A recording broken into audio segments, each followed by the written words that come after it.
completed his 12th career fourth-quarter overtime comeback Sunday, mostly due to the fact that he had time to throw.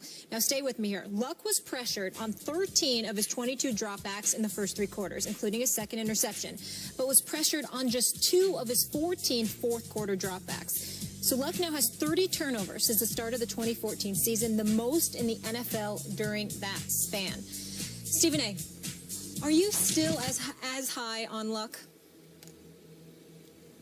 In all fairness and in all honesty, Skip, no, I am not. I still believe that he's a fantastic young quarterback who's got a tremendous amount of promise, and I love his guts. In the fourth quarter alone, what are the numbers here? 11 for 13, 144 yards, 2 touchdowns inside of 59 seconds, thanks to Dwight Lowry's second interception of the game. He showed up when it counted most, and he deserves a lot of credit for that. But these turnovers that he continues to make put Indianapolis in a hole. Now, I've been on the record saying on many, many occasions, they need to help him out. They need to protect him better. They need to get guys out of his face. They need to put him in a position where he can stand back there and throw the football like other quarterbacks have the luxury of doing. And by and large, a lot of the mistakes that he's made, being sacked 100 times in his first 3 years in the NFL, although it dissipated over the last 2 years, is still entirely too many. The amount of hits, he's gotten hit more than any quarterback in the NFL. We get all of that. But knowing this, he still runs out of the pocket, and it ain't just interceptions. He's fumbling the ball when he gets hit. He's scrambling, and he's not protecting the ball the way that he should. And it seemed over the course of a couple of games this season to have become more of a mental issue as anything else. Sort of praying, Skip, that you don't make those mistakes rather than just playing. The first 3 years that he played in the NFL, I just saw a guy trying to overcompensate and make things happen, leading his team to 3 consecutive 11-5 seasons and advancements in the postseason each year. What I've seen this year thus far, with the exception of that fourth quarter on Sunday against Tennessee, I saw a guy that seems mentally warped, literally afraid of the next mistake he's going to make. Wow. I don't see the same Andrew Luck mentally, and he's going to have to overcome that. He's young. It's no reason to panic or anything like that.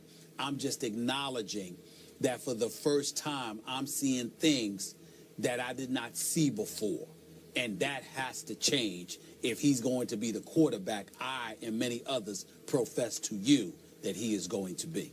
So you're conceding a little bit that I wasn't just being a hater when I called it a premature coronation of Andrew Luck, the turnover machine that he has been for the past, really, 4 years. Well, I wouldn't go that far because I just said to you that the things that I'm seeing now I didn't see before. I thought when you were saying that before, you were seeing things you wanted to see. I think right now Andrew Luck has made you a prophet because now the things that you were swearing about, which to me did not exist before, suddenly have come into existence, and I think they're relevant now. Okay, but he did have the second most turnovers in all of pro football to Mark Sanchez when Luck was a rookie. And then that continued into last year when he had the second most turnovers to Jay Cutler, your favorite quarterback. So I'm just reacting to what I see. I still didn't care about any of that. Okay. I didn't care about that. I care about it now because he's got Moncrief with T.Y. Hilton, with Fleener and those boys, and he's got Frank Gore. He didn't have that before. There's no excuse for him doing it now. He was overcompensating in the past. Now he's just messing up. Okay, but he has been held upright a little bit by the fact that he's played in the AFC South, and he's 17-2 against the AFC South. So that's been his buoy so far in pro football, right? Yep. Okay. Buoy, I like that name. Yeah. That was pretty smooth. All right, up next we stay in the AFC, guys. Steve Smith Sr. says the Ravens' D needs to step their game up. How is his team going to react? And these two, we'll get into that coming up.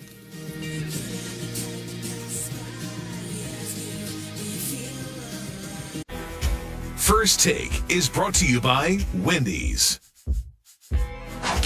Steve Smith Sr. had 13 receptions for 186 yards and 2 TDs versus the Bengals, but it wasn't enough, something he made light of in his postgame interview with the Ravens website.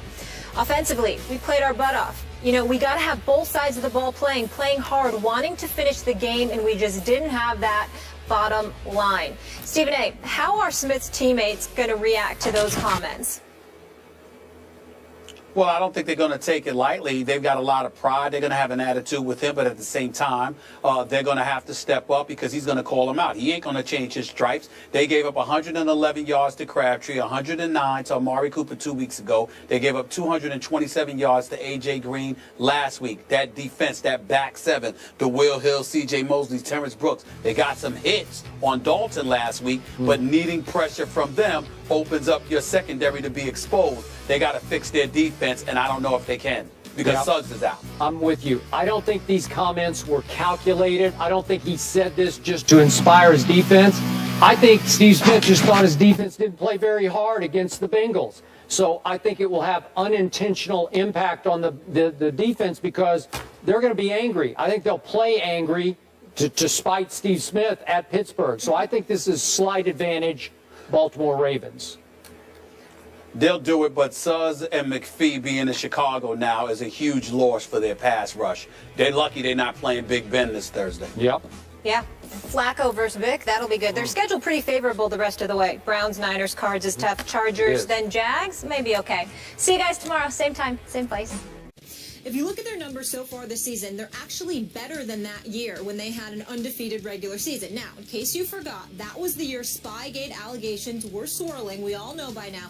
The Patriots are even better when their back is against the wall. It appears they don't just want to win, but win big. With Deflategate in their hindsight, sort of, it looks like something special could potentially happen yet again. It's New England versus everybody. Skip, what are the chances this Patriots team goes 16-0? Molly, Stephen A., I don't want to jinx my Patriots by saying they're going to go 16-0. I'm just going to say it's extremely likely. It's extremely probable they will go 16-0 because the great Tom Brady is on an 07-like mission to show the NFL what he thinks of Deflategate. Deflate this. He's going to deflate every opponent in a row. He's taking it out. He's going psycho Tom on foe after foe after foe. The other day I was talking to the great Jay Feely, a close friend of Tom Brady's, and he said, I'll clean it up a little bit, a ticked off Tom Brady is a thing of beauty. I like that line a lot because it is. It's a thing of beauty, except for those people who have to try to stop him. And a lot of teams are going to have a big problem stopping Tom Brady, including one game on a Sunday night at Indy, October 18th. That's going to be, in Brady's eyes, the dirty rats game. You know, the people who whistle, the whistleblower game for Tom Brady. Do you really think the Colts are going to stop the Patriots that night, even in Indianapolis? I do not think so. I think he will really take it out on Andrew Luck and company that night for turning them in that night. Obviously, AFC Championship game in Foxborough, which started Deflategate. Then they do have a tricky game against Peyton Manning at Denver. Maybe Peyton's a little, so to speak, ticked off because of what got divulged when all the text messages came out, the emails came out, that Tom Brady took a little shot, a competitive shot at Peyton. Maybe he will rise to that occasion. I don't think so. Even though he's got a defense to back him up this year, Peyton does in Denver. I think that the Patriots might be a slight favorite in that game. It'd be close, but maybe slight favorites. That's a dicey game, but I would give that to New England. And then finally, December 27th, second to the last game, versus the arch-rival Jets at Jets. That'll be a tough one. It could come down to that. They could be 14-0 at that point. Would you give that to Todd Bowles and Darrelle Revis? I don't know. Not after what we saw, obviously, last Sunday, but I think that'll be a dicey game. So I'm going to say at Denver, at Jets, two possibly losable games, but not likely. So can I envision 16-0 with Tom Brady at the helm, driving this bus? You better believe I can. I can't. I think that the New England Patriots will definitely lose one, likely go 14-2, possibly go 13-3. They will not go undefeated because the one that I am absolutely booking, obviously considering all things being equal, meaning everyone being healthy and just looking at the personnel that both teams have and how they're playing, I believe that the Denver Broncos will beat New England in Denver. That's the one that I'm not wavering on one bit. The Patriots will lose to the Denver Broncos, so long as all the bodies remain intact and everybody remains healthy, okay? The other two possibilities, I don't consider the Bills to be one of them. I think on the road in New England, I don't believe that the Bills will be able to do it. I think that the Jets have a shot. They'll get annihilated at MetLife Stadium, in New England. But I think at MetLife Stadium on December 27th, I believe the Jets have a chance at winning that game. Yep. And I do believe that the other game that I'm going to look at is I think the Giants have a chance of beating the Patriots on November 15th. I'm surprised you didn't bring that up right away. That's the one I circled for you. Right. I thought you'd go right to that game. I think that the Giants on November 15th, assuming Victor Cruz is back by then, with Odell Beckham Jr. and Ruben Randle, with a guy like Shane Vereen, who has some degree of familiarity, even though we know Bill Belichick's a genius and he knows how to switch things up. Yeah. I think Shane Vereen will be familiar with them to some degree and will be able to school them on at least a few things that the New England Patriots may do that afternoon. I expect that to be a high-scoring contest, but I think the Giants will make just enough plays. I'm still reserving the right to pick that game. I don't know. It depends on what I see from the Giants in the coming weeks. But right now, I would say to you, it's a possibility that New England is going to lose two or three of those games. Denver, at the Jets, and at the Giants. I don't think they'll lose two games at MetLife Stadium, but I definitely believe they'll lose one. You know, now that you remind me, it is possible that Eli Manning would just close his eyes in the last few seconds and just throw it as far as he could, and it would stick in somebody's face mask, and it would change the game. Maybe that would set up the winning field goal. So that's possible. Or is his name Eli Luck? We should change his last name to Luck. No, we shouldn't. No? How many rings does he have? You're the one. Oh, yeah. 2 lucky rings. How many do He's got 2. Yeah, Tony? Oh, yeah. I can't remember that. Yeah.